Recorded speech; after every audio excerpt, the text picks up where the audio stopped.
Friends, আশা কৰোঁ সকলোৱে ভালে আছে। মোৰ এই চেনেল হেল্থ এণ্ড সায়েন্সলৈ আপোনাক সকলোকে স্বাগতম জনাইছোঁ। থাম্বনেইল চাই গম পাইছে চাগে আজিৰ এই ভিডিঅ'টো মই কিহৰ ওপৰত বনাবলৈ গৈ আছোঁ। আজিৰ এই ভিডিঅ'টো আমাৰ সমাজৰ এটি বহুত এটা ডাঙৰ অসুবিধা আজিৰ যুগত এজ গ্ৰুপৰ মানুহে ফেচ কৰি আছে, সেয়া হৈছে অবেচিটি। এই ভিডিঅ'টোত মই আপোনালোকে অবেচ মানে আপোনালোকৰ যি বডিৰ ওজন, সেই ওজনটো আপোনাৰ হাইট অনুযায়ী ঠিক আছে নে নাই, বা আপোনাৰ বডিৰ ৱেইটটো আপোনাৰ হাইট অনুযায়ী কম নেকি বা বেছি নেকি, বা আপোনালোকৰ ৱেইটটো নৰ্মেল আছে নেকি। তো এই বিষয়ে কেনেকৈ আপোনালোকে নিজে ঘৰতে বা নিজে কেলকুলেশ্যন কৰি কেনেকৈ গম পাব, সেই বিষয়ে এই ভিডিঅ'টোত মই বুজাই দিম। এটা ফৰ্মুলা আছে, একদম ইজি ফৰ্মুলা লৈ আহিছোঁ মই। সেই ফৰ্মুলাটোত আপোনালোকে বুজি পাব। তাৰপিছত মই ক'বলৈ গৈ আছোঁ অবেচিটি মানে শকত। মানুহ শকত কিয় হয়? শকত হোৱাৰ মানুহে ৰিজন ভাবে যে মই বেছিকৈ খাওঁ কাৰণে মই শকত। মই বেছিকৈ খোৱাৰ কাৰণে আচলতে মানুহ শকত এটা কাৰণ হ'ব পাৰে, কিন্তু তাৰ শকত হোৱাৰ বহুত কেইটা কাৰণ আছে। শকত হোৱাৰ কাৰণ কেইটানো কি, শকত হোৱাৰ কাৰণ কেইটা মই আজি ভিডিঅ'টোত টোটেলি ডিছকাছ কৰিম। আপোনালোকে পূৰা ভালকৈ গম পাই যাব যে শকত হোৱাৰ কাৰণবিলাক কি কি। তাৰপিছত আপোনালোকে গম পাব যে অবেচিটি বা মানুহ শকত হোৱাৰ কাৰণত কি কি ডাঙৰ ডাঙৰ বেমাৰত আপোনালোকে ভুগিব পাৰে, কি কি বেমাৰত ভুগা আপোনালোকৰ চান্স থাকে, সেই বিষয়ে এই ভিডিঅ'টোত মই টোটেলি ক'ম। তাৰপিছত যদি আপোনালোকে শকত হৈছে বা অবেচ হৈছে, তেতিয়াহ'লে অবেচিটিটো মানে কমাবলৈ বা যদি নহ'বলৈ আপোনালোকে কি কি উপায় মানে ল'ব লাগিব, বা কেনেকৈ মেনেজ কৰিব লাগিব আপোনাৰ যি ডেইলি হেবিটক, বা কেনেকৈ আপোনালোকে অবেচিটিটো কমাব লাগিব, বা এই অবেচিটিৰ ট্ৰিটমেণ্টনো কি, সেই বিষয়ে মই এই ভিডিঅ'টোত টোটেলি ডিছকাছ কৰিবলৈ গৈ আছোঁ। তো ভিডিঅ'টো বহুত এটা ইনফৰ্মেটিভ ভিডিঅ' হ'ব। ভিডিঅ'টো অলপ লং হ'ব পাৰে, কাৰণ গোটেইখিনি ইনফৰ্মেশ্যন মই লৈ আহিছোঁ। তো ভিডিঅ'টো স্কিপ নকৰাকৈ শেষলৈকে চাব, গোটেই ইনফৰ্মেশ্যনখিনি আপোনালোকে পাই যাব। এতিয়া বলক অবেচিটি মানেনো কি? অবেচিটি মানে হৈছে আমাৰ শৰীৰৰ যি ছালৰ তলত কিছুমান টিচু থাকে, সেয়া হৈছে এডিপ'জ টিচু বুলি কোৱা হয়। আৰু সেই এডিপ'জ টিচুৰ ভিতৰত কিছুমান ফেট চেল থাকে। যদি সেই ফেট চেলবিলাকৰ চাইজবিলাক ডাঙৰ ডাঙৰ হয়, বা নাম্বাৰ অফ ফেট চেলৰ যিখিনি নাম্বাৰ থাকে, সেই যদি নাম্বাৰ অফ ফেট চেল যদি ইনক্ৰিজ হয় মানে বাঢ়ি যায়, এই দুয়োটা কাৰণত যদি চাইজ ইনক্ৰিজ হৈছে ফেট চেলৰ, নহ'লে যদি নাম্বাৰ অফ ফেট চেল বাঢ়ি গৈছে বডিত, তেতিয়া আপোনালোকৰ বডিটো শকত হ'বলৈ আৰম্ভ কৰে। এতিয়া মই অবেচিটি কোৱাৰ আগতে আপোনালোকে এইটো কথা জনা উচিত যে আপোনালোকে অবেচ নেকি, মানে আপোনালোকৰ শৰীৰৰ যোনখিনি ৱেইট দেখাত নালাগিব পাৰে যে মই হেল্ডি আছোঁ, মোৰ পেটটো ওলাই যোৱা নাই, তো মই হেল্ডি, মোৰ ৱেইটটো ঠিকে আছে। নহয়, আপোনালোকে আইনাত চাই পেলাই গম নাপায় যে আপোনালোকৰ ৱেইটটো হাইট অনুযায়ী ঠিকে আছে নেকি, বা আপোনালোকে অবেচ নহয় নেকি। আপোনালোকে নিজৰ মিৰৰত চাই, আইনাত চাই এইটো কথা গম পাব নোৱাৰে। তো এটা ফৰ্মুলা আছে, একদম ইজি ফৰ্মুলা, যি ফৰ্মুলাতে আপোনালোকে বডি মাছ ইণ্ডেক্সটো উলিয়াব পাৰিব। বডি মাছ ইণ্ডেক্সটো এটা ভেৰি ইম্পৰ্টেণ্ট টাৰ্ম হয়, যি বডি মাছ ইণ্ডেক্স কেলকুলেশ্যন কৰি আপোনালোকে আপোনাৰ শৰীৰৰ ষ্টেটাছটো, আপোনালোকৰ বডি ৱেইট উইথ হাইট আপোনালোকে ইজিলি কেলকুলেশ্যন কৰি উলিয়াব পাৰিব। এতিয়া মই ক'বলৈ গৈ আছোঁ ফাৰ্ষ্ট বডি মাছ ইণ্ডেক্সনো কি। বডি মাছ ইণ্ডেক্সটো হৈছে আমাৰ এটা শৰীৰৰ ইণ্ডেক্স, য'ত আমি আমাৰ শৰীৰৰ যিখিনি ৱেইট, সেই ৱেইটটোৱে আমাৰ হাইট অনুযায়ী ঠিক আছে নে আমি কেলকুলেশ্যন কৰিব পাৰোঁ। এতিয়া শুনক, বডি মাছ ইণ্ডেক্স কেনেকৈ কেলকুলেট কৰিব। আপোনাৰ যি ৱেইট থাকে, সেই ৱেইটখিনি আপোনালোকে কেজিত ল'ব। কেজিত আমিতো ৱেইট জুখিলে কেজিতে আহে, যেতিয়া আমি জোখোঁ ৱেইট মেচিনত। তাৰপিছত যিখিনি হাইট, আমি সাধাৰণতে হাইটটো কিমানত পাওঁ? ফিটত পাওঁ যেতিয়া আমি হাইটটো মেজাৰ কৰোঁ। কিন্তু হাইটটো ফিটত নহ'লে মিটাৰত কনভাৰ্ট কৰিব। ফিটৰ পৰা মিটাৰত কনভাৰ্ট কৰি মিটাৰ পাৰ স্কুৱেৰ কৰি দিব। তাৰপিছত মিটাৰ পাৰ স্কুৱেৰটোতে আপোনালোকৰ ৱেইটটো কি কৰিব? ডিভাইড কৰি দিব। এয়া মই স্ক্ৰীণত দেখাই দিছোঁ ফৰ্মুলাটো। এনেকৈ যদি ফৰ্মুলাটো আপোনালোকে নিজৰ ৱেইট আৰু হাইটটো পুট কৰি দিয়ে, মানে বহাই দিয়ে, তেতিয়াহ'লে আপোনালোকৰ বডি মাছ ইণ্ডেক্সটো ওলাই আহিব। এতিয়া বডি মাছ ইণ্ডেক্সটো আপোনালোকে কেলকুলেশ্যন কৰিব পাৰিলে। এতিয়া নৰ্মেল ভেলুনো কি? এতিয়া আপোনালোকে ইয়াক অবেচিটি বুলি ক'ব। বডি মাছ ইণ্ডেক্সৰ নৰ্মেল ভেলু হৈছে 18.5ৰ পৰা 24.9 হৈছে নৰ্মেল ভেলু। যদি আপোনালোকৰ বডি মাছ ইণ্ডেক্স 24.9তকৈ বেছি আছে আৰু 29.9লৈকে মাজত আছে, মানে আপোনালোকে অভাৰ ৱেইট, মানে আপোনালোকৰ ৱেইটটো মানে যিখিনি লাগে সেইখিনিতকৈ মানে বাঢ়ি আছে। যদি আপোনালোকৰ ৱেইটটো 30তকৈ বেছি আছে, তেতিয়াহ'লে আপোনালোকৰ অবেচিটি বুলি কোৱা হ'ব। যি আমি আজি ভিডিঅ'ত ডিছকাছ কৰিবলৈ আহিছোঁ অবেচিটি। সেই অবেচিটি হৈছে 30তকৈ ওপৰত, 35ৰ তলত, সেইটো হৈছে মানে ষ্টেজ 1 অবেচিটি। 35ৰ ওপৰত ষ্টেজ 2 আপোনালোকে গম পাই গ'ল যদি বডি মাছ ইণ্ডেক্সটো এই ভেলুৰ ভিতৰত আহে তেতিয়াহ'লে আপোনালোকে অবেচিটি বুলি ক'ব পাৰিব। এতিয়া অবেচিটিৰ কাৰণসমূহ কি কিনো? এতিয়া অবেচিটিৰ কাৰণসমূহ এনেকুৱা ধৰণৰ কিছুমান আছে জেনেটিক কাৰণ, মানে কি আপোনালোকৰ যদি মা দেউতা শকত অবেচ হয়, বহুত শকত হয়, তেতিয়াহ'লে আপোনাৰ চান্স থাকে বহুত যে আপোনাৰ শকত হোৱাৰ চান্স থাকে বহুত। তাৰপিছত আপোনালোকৰ ইটিং হেবিট, আপোনালোকে লাগাতকৈ বেছি কেলৰি খায়, যদি আপোনালোক এইখিনি খাদ্যবস্তুৰ প্ৰয়োজন হয় দিনটোত, আপোনালোকে যদি এইখিনি খায় অবভিয়াছলি বস্তুখিনি জমা হ'ব শৰীৰত, কাৰণ আপোনালোকৰ এক্সট্ৰা এক্টিভিটি নাই। যদি এজন মানুহে বহুত হাৰ্ড ৱৰ্ক কৰে, খেতি পথাৰত কাম কৰে, তেওঁলোকৰ খাদ্য খোৱাৰ লগত যদি আপোনালোকৰ খাদ্য বস্তুটো কম্পেয়াৰ কৰে তেতিয়াহ'লে আপোনালোকৰ বহুত কম হ'ব, কাৰণ আপোনালোকৰ যদি বহি থাকে আপোনালোকৰ ডেইলি হেবিটৰ ওপৰত এইটো ডিপেণ্ড হ'ব।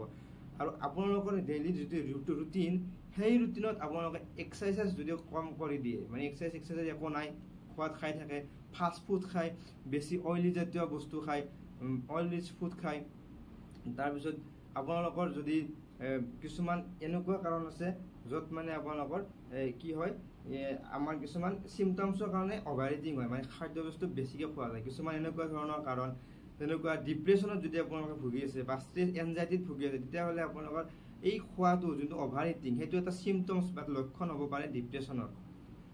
আৰু কিছুমান এনেকুৱা কাৰণ আছে হৰমনেল ইমবেলেঞ্চ, মানে আমাৰ যি শৰীৰত হৰমন, আপোনালোকে শুনি থাকে যে হাইপোথাইৰয়ডিজম বা কাছিং চিনড্ৰম, কিছুমান এনেকুৱা হৰমনৰ প্ৰব্লেম বা অল্টাৰেশ্যন হ'লেও আমাৰ শৰীৰত অবেচিটি হ'ব পাৰে। হাইপোথাইৰয়ডিজমৰ ভিডিঅ' ধুনীয়াকৈ মই এটা এক্সপ্লেইন কৰি বুজাই দিছোঁ, তলত লিংকটো দি দিম। আৰু আজিৰ যি অবেচিটি ভিডিঅ' এইটো হৈছে মোৰ আগৰ ফাৰ্ষ্ট ভিডিঅ'ৰ মোৰ হাইপাৰ টেনশ্যন মানে ব্লাড প্ৰেছাৰৰ যি মই ভিডিঅ' বনাইছিলোঁ ফাৰ্ষ্ট ভিডিঅ'টো, তাত মই কৈছিলোঁ যে অবেচিটিৰ ওপৰত এটা নতুনকৈ ভিডিঅ' বনাই আহিম মই। সেইটোৱে এটা ভিডিঅ', যদি হাইপাৰ টেনশ্যনৰ ভিডিঅ' চোৱা নাই গৈ পেলাই চাওক মোৰ চেনেলত, তলত ডিছক্ৰিপশ্যনত লিংকটো দি দিম হাইপাৰ টেনশ্যনৰ।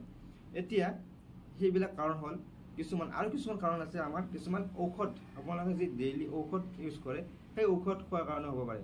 কিছুমান এনেকুৱা ঔষধ আছে যেনেকৈ এণ্টি ডিপ্ৰেশ্যন ড্ৰাগ, যে ডিপ্ৰেশ্যন নহ'বৰ কাৰণে, ডিপ্ৰেশ্যন হোৱাৰ পিছত যি আমি ঔষধ খাওঁ তাৰ কাৰণে হ'ব পাৰে আপোনালোকৰ অবেচিটি। বা কিছুমান এনেকুৱা ড্ৰাগ থাকে এণ্টিচাইকটিক ড্ৰাগ, মানে এণ্টিচাইকটিক ড্ৰাগ গাবাপেণ্টিন, ভেলপৰেট, মানে ইপিলেপচিত যিসকল মানুহৰ ইপিলেপচি বা চিজাৰ হয়, যিবিলাক মানুহৰ চিজাৰ হয়, সেই চিজাৰ হওঁতে যি ঔষধ ইউজ কৰে বা ডিপ্ৰেশ্যন হ'লে বা চাইকটিক ডিছঅৰ্ডাৰ হ'লে যি ড্ৰাগ ইউজ কৰে সেইবিলাক ঔষধৰ কাৰণে আপোনালোকৰ অবেচিটিত ভুগিব পাৰে।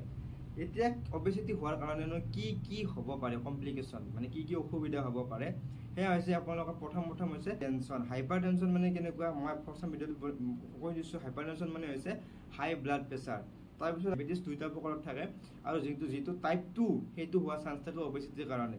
তাৰপিছত কিছুমান বেমাৰ আছে হাইপাৰ লিপিডেমিয়া হ'ব পাৰে আপোনালোকৰ অবেচিটিৰ কাৰণে। তাৰপিছত কাৰ্ডিঅ'ভাস্কুলাৰ ডিজিজ হ'ব পাৰে, আপোনালোকে ডেডলি ডিজিজ কিছুমান নাম শুনিছে চাগে, হাৰ্ট এটেক, সচৰাচৰ শুনি থকা এটা নাম হাৰ্ট এটেকৰ দৰে ডেঞ্জাৰাছ বেমাৰ হ'ব পাৰে অবেচিটিৰ কাৰণে আপোনাৰ। তাৰপিছত হাড়ৰ কিছুমান বেমাৰ হ'ব পাৰে, হৈছে হাড়ৰ অষ্টিঅ' আৰ্থ্ৰাইটিছৰ দৰে কিছুমান বেমাৰ হাড়ত হ'ব পাৰে। তাৰপিছত আমাৰ যে হাওঁফাওঁ, উশাহ নিশাহ চিষ্টেম, সেই উশাহ নিশাহৰ চিষ্টেমত আপোনালোকৰ বেমাৰ হ'ব পাৰে। আপোনালোকে সচৰাচৰ শুনি থাকে এজমা হৈছে মোৰ, এজমাৰ দৰে ডাঙৰ বেমাৰ আপোনালোকৰ অবেচিটিৰ কাৰণে হ'ব পাৰে। চ' আপোনালোকে গম পালে যে কমপ্লিকেশ্যন মানে কি অসুবিধা হ'ব পাৰে অবেচিটিৰ কাৰণে। যদি ইমান ডাঙৰ বেমাৰ হ'ব পাৰে তেতিয়াহ'লে আপোনালোকৰ মেনেজ কৰাও এটা উপায় থাকিব লাগিব। হয়, মেনেজ কৰাৰ উপায় এই ভিডিঅ'টোতে মই ক'বলৈ গৈ আছোঁ। মেনেজ কৰাৰ উপায় হৈছে, প্ৰধান উপায় হৈছে আপোনালোকৰ এক্সাৰচাইজ। তাৰ আগৰ উপায়টো হৈছে খাদ্য বস্তু। আপোনালোকৰ যি ডেইলি ৰুটিন, খোৱাৰ ৰুটিন হেবিট, সেইটো চেঞ্জ কৰিব লাগিব। যিমান খাদ্য খাইছিল তাতকৈ খাদ্যটো কমাই দিয়ক। শৰীৰৰ যিমান ৰিকুৱাৰমেণ্ট সিমানখিনিয়ে লওক। কেলৰি যদি আপোনালোকৰ ইমান খাইছিল আগতে, ভাত ইমান খাইছিল য'ত কেলৰি বহুত থাকে, আপোনালোকে ইমান খাওক যদি আপোনালোকৰ প্ৰয়োজন নাই। তাৰপিছত আপোনালোকে ফাষ্ট ফুড খোৱা বা বেছি oily foods, oil rich food এইবিলাক খোৱা অলপ কমাই দিয়ক ডেইলি ৰুটিনত। তাৰপিছত আপোনালোকৰ ফুড হেবিটত ফাইবাৰ জাতীয় বস্তু এড কৰক। ফাইবাৰ জাতীয় বস্তু মানে কি, ফল মূল যেনেকৈ আপেল, কল, আঙুৰ, নাচপতি, তাৰপিছত এইবিলাক বস্তু, তিয়হ, এইবিলাক ফাইবাৰ ৰিচ ফুড হয়, মানে ফাইবাৰ জাতীয় বস্তু থাকে ইয়াত। সেইবিলাক মাইনৰ মিল হিচাপে আপোনাৰ ডেইলি হেবিটত খাওক। তাৰপিছত যি মেজৰ মিল, ভাতৰ লগত আপোনালোকে গ্ৰীণ ভেজিটেবল, শাক পাচলি এইবিলাক এড কৰক। আৰু আপোনালোকে যিমান পাৰে মানে কেলৰি ৰিচ ফুডটো কমা, কাৰ্বহাইড্ৰেট ফেট এইবিলাক কমাই দিয়ক, কাৰণ কাৰ্বহাইড্ৰেট আৰু ফেটে আপোনালোকৰ শৰীৰত শকতটো আনে। কাৰ্বহাইড্ৰেট আৰু ফেটটো কমাই দিয়ক আৰু লগতে তাত আপোনালোকে প্ৰটিন জাতীয় বস্তু আৰু ল' চেচুৰেটেড ফেটটো আপোনালোকৰ মানে ডায়েটত ব্যৱহাৰ কৰক। আৰু ডেইলি এক্সাৰচাইজ কৰক 45 to 1 hour, মানে 1 ঘণ্টা আপোনালোকে ডেইলি এক্সাৰচাইজ কৰক। এইটো হৈছে আপোনালোকৰ মেনেজমেণ্ট অফ অবেচিটি। যদি আপোনাৰ অবেচিটি মানে BMI 35 ওপৰত আছে উইথ কমপ্লিকেশ্যন মানে যি অসুবিধা বেমাৰ হ'ব পাৰে, যদি সেইবিলাক বেমাৰ আপোনাৰ শৰীৰত আছে উইথ বডি মাছ ইণ্ডেক্স 35 ওপৰত, তেতিয়াহ'লে আপোনালোকৰ কি হ'ব, ফাৰ্মাকোথেৰাপি মানে ঔষধটো ল'ব লাগিব শকতটো কমাবৰ কাৰণে, তাৰপিছত চাৰ্জাৰীও কৰিব লাগিব। যদি কমপ্লিকেশ্যন আছে 35 ওপৰত বডি মাছ ইণ্ডেক্স থাকিলে আপোনালোকে চাৰ্জাৰী কৰিব লাগিব। যদি 40 ওপৰত বডি মাছ ইণ্ডেক্স আছে, যদি কমপ্লিকেশ্যন নাইও, তেতিয়াহ'লেও আপোনালোকে চাৰ্জাৰী কৰিব লাগিব। আৰু বডি মাছ ইণ্ডেক্স যদি আপোনালোকৰ 30তকৈ ওপৰত আছে, তেতিয়াহ'লে আপোনালোকে এক্সাৰচাইজ কৰক, যিমান পাৰি সিমান আপোনালোকে যি মই ক'লোঁ সেইখিনি মেইনটেইন কৰক, খোৱা বস্তু মেইনটেইন কৰক। আৰু শ্লিপিং হেবিট মানে শোৱা যোনটো আপোনাৰ ৰুটিন, সেইটো মেইনটেইন কৰক ভালকৈ। বেছিকৈ নুশুব, 6 আৰু 7 ঘণ্টাৰ ভিতৰত আপোনালোকে খোৱাটো মেইনটেইন কৰিব লাগে, তাতকৈ বেছি ওপৰত শুব নালাগে।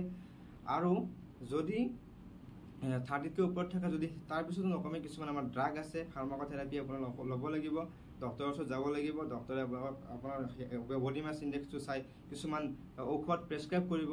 আৰু এইখিনি আছিল আজিৰ ভিডিঅ'টো। বহুত এটা ভাল ভিডিঅ' আপোনালোকে শ্বেয়াৰ কৰি দিয়ক আপোনাৰ ফ্ৰেণ্ডছ, ৰিলেটিভছ, যি আপোনালোকৰ এল্ডাৰ্ছ মানে মানুহ আছে, মানুহ মানে আপোনাৰ মা দেউতা, ৰিলেটিভছ, আংকল, যিসকল শকত, সেইবিলাক মানুহৰ বাবে এইটো ভিডিঅ'টো শ্বেয়াৰ কৰি দিয়ক। তো এইখিনি কৈয়ে আজিৰ ভিডিঅ'টো মই সমাপ্ত কৰিবলৈ লৈছোঁ। চাগে অলপ ইউজফুল পালে বা হেল্প পালে, যদি পালে প্লিজ চেনেলটো ছাবস্ক্ৰাইব কৰিবলৈ নাপাহৰিব আৰু শ্বেয়াৰ কৰিবলৈ নাপাহৰিব। এইখিনি কৈয়ে পুনৰ এটা নতুন ভিডিঅ'ত লগ পোৱাৰ প্ৰতিশ্ৰুতিৰে আজিলৈ ইমানতে সামৰিছোঁ। ধন্যবাদ।